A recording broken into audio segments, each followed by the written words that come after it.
নানা অনিয়ম আর রিক্রুটিং এজেন্সির সিন্ডিকেটের কারণে ২০১৮ সালে বাংলাদেশ থেকে জনশক্তি নেওয়া বন্ধ করে দেয় মালয়েশিয়া। তবে দায়িত্ব নেওয়ার পর বন্ধ দুয়ার খোলার উদ্যোগ নিয়েছে বিএনপি সরকার।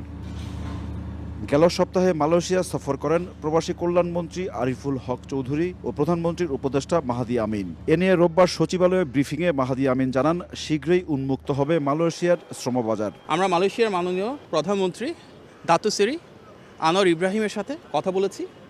তিনি অত্যন্ত আন্তরিকতার সাথে বাংলাদেশের অবস্থান শুনেছেন এবং সেখানে ওনাদের আন্তঃমন্ত্রণালয়ের অনেক প্রতিনিধি ছিলেন। আমরা সেখানে বাংলাদেশের শ্রম বাজার উন্মুক্ত করবার জন্য ওনার সহযোগিতা চেয়েছি।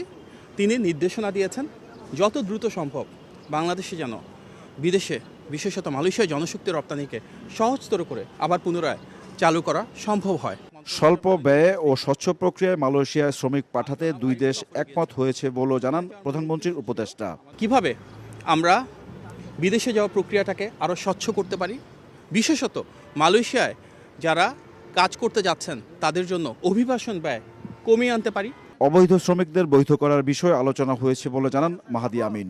যারা এই মুহূর্তে মালয়েশিয়ায় রয়েছেন সে বাংলাদেশি শ্রমিকদের জীবনমান কীভাবে আরও উন্নত করা যায়, ওনাদের সুযোগ সুবিধা কীভাবে বাড়ানো যায়, যাদের ডকুমেন্টেশন সমস্যা রয়েছে ওনাদেরকে কীভাবে লিগালাইজ করানো যায়, এবং এই বিষয়ে আমরা আমাদের দেশের অবস্থান তুলে ধরেছি।